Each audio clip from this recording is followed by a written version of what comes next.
વેપારીઓની કોઈ સમજ હોતી નથી. ડીજીપી વિકાસ સહાયનો મેવાણીને જવાબ. ડીજીપીનો પોલીસના અધિકારીઓને સ્પષ્ટ સંદેશ. પોલીસ કર્મીઓના સન્માન સમારોહમાં બોલ્યા ડીજીપી. બહારનો વ્યક્તિ કંઈ બોલી જાય તે નહીં ચલાવી લેવાય. ગમે તે મારા અધિકારીઓને કહી જાય તે ન ચલાવી લેવાય. પોલીસનું મનોબળ તોડવાનો પ્રયાસ નહીં ચલાવી લેવાય. આપણે કામગીરી કરીએ વટ અને આત્મસન્માનથી કરીએ. પોલીસ ભયમુક્ત થઈને કામગીરી કરે.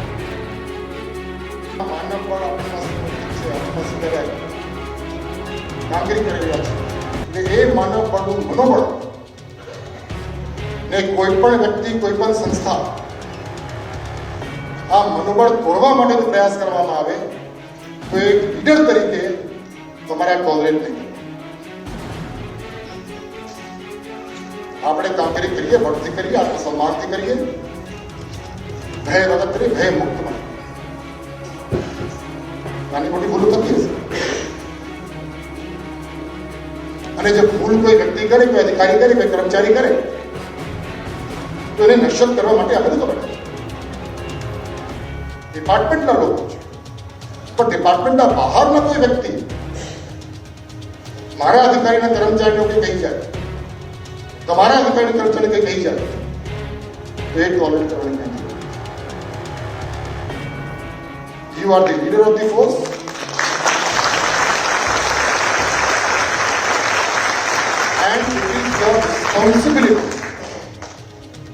એ તમારી જવાબદારી પણ છે અને એ તમારી ડ્યુટી પણ છે. મેવાણીના બફાટને લઈને પોલીસ પરિવારે હિંમતનગરમાં કોંગ્રેસની જન આક્રોશ યાત્રા રોકી. વડગામના ધારાસભ્ય પોલીસ વિરુદ્ધ બેફામ વાણી વિલાસને લઈને રાજ્યભરમાં આક્રોશ ફાટી નીકળ્યો છે. પોલીસ પરિવારો મેવાણીના બફાટનો વિરોધ કરી રહ્યા છે, રોડ પર ઉતરી કરી રહ્યા છે પ્રદર્શન. ત્યારે હિંમતનગરમાં પણ લોકોએ મેવાણીની ધમકીને લઈને વિરોધ કર્યો. હિંમતનગર જિલ્લામાં કોંગ્રેસની જન આક્રોશ યાત્રા પહોંચતા પોલીસ પરિવારે રોકી હતી. કોંગ્રેસના વાહનોને રોકીને મહિલાઓ દ્વારા પ્લેકાર્ડ દર્શાવી વિરોધ દર્શાવવામાં આવ્યો. લોકોના વિરોધનો સામનો ગુજરાત પ્રદેશ કોંગ્રેસ અધ્યક્ષ અમિત ચાવડા સહિત પ્રદેશના નેતાઓને કરવો પડ્યો.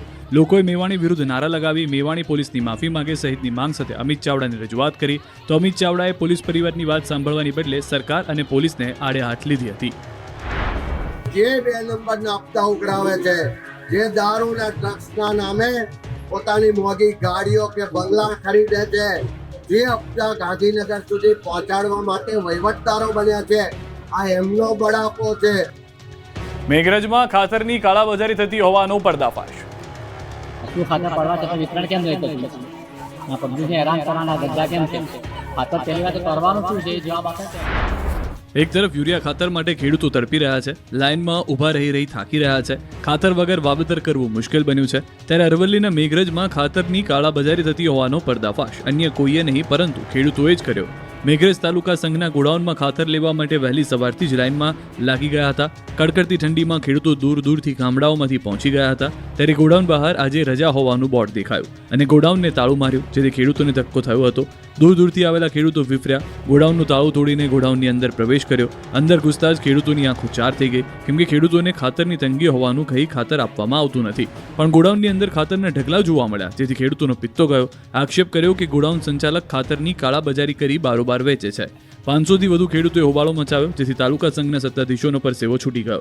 અન્ય 2 ગાડી આવવાની વાત કહી ઝડપથી ખાતરનું વેચાણ શરૂ કરવાનો દાવો કર્યો.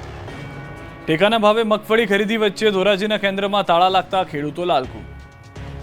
અહીંયા અમારી મગફળી પૂરી રીતે પાસ થઈ ગયેલી છે, બધી રીતે કમ્પ્લીટ મગફળી થઈ ગયેલી છે. પાછળથી અમને એવી જાણ કરવામાં આવી કે વેરહાઉસમાંથી રિજેક્ટ થઈ જાય, તો અમારે ખેડૂત તરીકે શું સમજવાનું? ગુજરાતભરમાં ટેકાના ભાવે મગફળી ખરીદીનો ધમધમાટ શરૂ થઈ ચૂક્યો છે, પરંતુ ધોરાજીમાં પરિસ્થિતિ સાવ ઉલટી છે. અહીં દુકાળમાં અધિક માસ જેવી સ્થિતિ સર્જાય છે. એક તરફ ગ્રેડિંગના નામે ખેડૂતોનો માલ રિજેક્ટ થઈ રહ્યો છે, તો બીજી તરફ આજે ધોરાજી મગફળી ખરીદ કેન્દ્ર અચાનક બંધ રાખવામાં આવતા ખેડૂતોનો રોષ 7મા આસમાને પહોંચ્યો છે. ધોરાજીમાં કેન્દ્ર બંધ હોવાને કારણે અનેક ખેડૂતોની નિરાશ થઈને પરત ફરવું પડ્યું. ખેડૂતોનું કહેવું છે કે તંત્રના પાપે અમારી ખેતીના કામ બગડે છે અને ઉપરથી અહીં ધક્કા ખાવાનો વારો આવે છે. ધોરાજીના ખેડૂતોએ આક્ષેપ કર્યો કે અહીં વિચિત્ર પ્રકારનો વહીવટ ચાલી રહ્યો છે. જ્યારે ખેડૂત મગફળી લઈને સેન્ટર પર આવે છે ત્યારે ત્યાંના અધિકારીઓ મગફળીની પૂરેપૂરી ચકાસણી કરે છે. ચકાસણીમાં માલ યોગ્ય લાગે એટલે તેનું વજન પણ કરી લેવામાં આવે છે, પરંતુ જ્યારે આ માલ અહીંથી પસાર થઈને વેરહાઉસ પર પહોંચે છે ત્યારે ત્યાં બેઠેલી એજન્સી દ્વારા માલને રિજેક્ટ કરી દેવામાં સ્થાનિક ખેડૂતોએ ચીમકી ઉચ્ચારી છે કે આ પાસ નાપાસની રમત બંધ કરવામાં આવે. રીગ્રેડિંગ અધિકારીનો દાવો છે કે સરકાર દ્વારા 4% સુધીની ડેમેજ મગફળીની નિયમ અનુસાર રીગ્રેડિંગમાં પાસ કરી દેવાય છે. રીગ્રેડિંગ અધિકારી અધિકારી 8%થી વધુ ડેમેજ થઈ ગયેલી મગફળીને રીગ્રેડિંગમાં રિજેક્ટ કરાઈ રહી છે. છોટાઉદેપુરમાં બ્રિજ જર્જરિત બનતા લોકોએ ગાબડા પર ફૂલ ચડાવી પૂજા કરી વિરોધ કર્યો.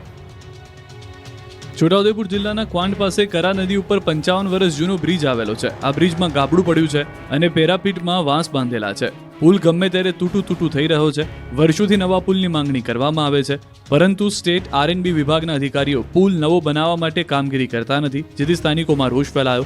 આદિવાસી સમાજના લોકો અને આમ આદમી પાર્ટીના લોકોએ તંત્રને જગાડવા માટે અનોખો વિરોધ કર્યો. રાધિકાબેન રાઠવાની આગેવાનીમાં તંત્રને જગાડવા માટે પુલના ગાબડા પર ફૂલ ચડાવી પૂજા કરી રામધૂન કરી અનોખો વિરોધ કર્યો અને વહેલી તકે બ્રિજ મંજૂર કરવા માંગ કરી. વિરોધ કરવા આવેલા લોકોને પોલીસે ઘટના સ્થળે પહોંચી સમજાવી રસ્તો ખુલ્લો કરાવ્યો. જાફરાબાદના દરિયામાં 2 દિવસથી માછીમાર લાપતા. અમરેલીના જાફરાબાદના દરિયામાં 2 દિવસ માછીમાર ગુમ થઈ ગયા છે. 2 દિવસથી લાપતા થયેલ માછીમારની શોધખોળ ચાલુ છે, છતાં હજુ સુધી કોઈ ભાળ મળી નથી. જાફરાબાદના દરિયામાં 2 દિવસથી લાપતા માછીમાર યુવકની શોધખોળ ચાલુ છે. માછીમાર જશવંતભાઈ રામજીભાઈ બારિયા જાફરાબાદથી 15 નોટિકલ માઇલ બોટમાંથી લાપતા થયા, પરંતુ તેમના કોઈ સમાચાર નહીં મળતા પરિવાર શોકમગ્ન છે. જાફરાબાદ સર્વ સમાજ સાથે મળી લાપતા માછીમાર યુવાનની શોધખોળ કરી રહ્યું છે. કોળી સમાજના માછીમાર બોટ એસોસિએશન પ્રમુખ હમીરભાઈ સોલંકી સમાજના આગેવાનો અને પરિવાર દ્વારા ધારાસભ્ય હીરાભાઈ સોલંકીની રજૂઆત કરી છે. તાત્કાલિક મરીન બોટની વ્યવસ્થા કરાવી દરિયામાં શોધખોળ ચાલુ છે. ગોધરાના મહુલિયા ગામના લોકો નદીમાંથી પસાર થવા મજબૂર.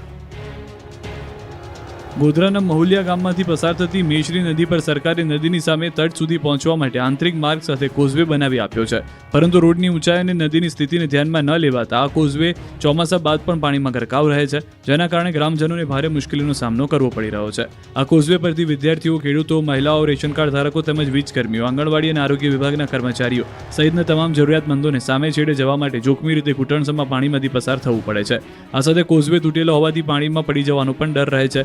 પરિસ્થિતિમાંથી મુક્તિ મેળવવા માટે ગ્રામજનોએ તાત્કાલિક ધોરણે નદી પર ઊંચો પુલ બનાવવામાં આવે તેવી ઉગ્ર માંગ કરી રહ્યા છે. અમદાવાદના ઇસનપુરમાં સતત બીજા દિવસે દબાણ હટાવ ઝુંબેશ શરૂ. અમદાવાદમાં સતત બીજા દિવસે ઇસનપુરમાં બુલડોઝર વાળી થઈ. 900થી વધુ ગેરકાયદે મકાનોને જમીનદોસ્ત કરવા માટે કોર્પોરેશનનું તંત્ર રાત દિવસ મહેનત કરી રહ્યું છે. સોમવાર બાદ મંગળવારે પણ સવારથી બુલડોઝર અને પોલીસ બંદોબસ્ત સાથે ટીમ ત્રાટકી હતી અને કાચા પાકા મકાનો હતા ન હતા કરવાની કામગીરી શરૂ કરવામાં આવી. અમદાવાદમાં ચંડોળા તળાવ બાદ 2 દિવસથી બીજું સૌથી મોટું મેગા ડિમોલિશન શહેરના પૂર્વ વિસ્તારના ઇસનપુર તળાવમાં શરૂ કરવામાં આવ્યું છે.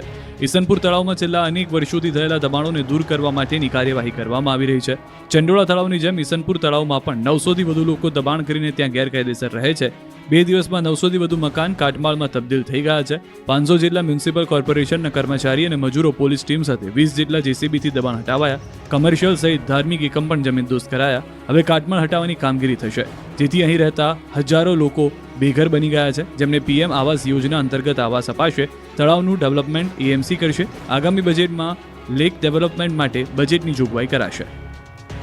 આ તરફ જામનગરમાં પણ ચાલ્યું દાદાનું બુલડોઝર.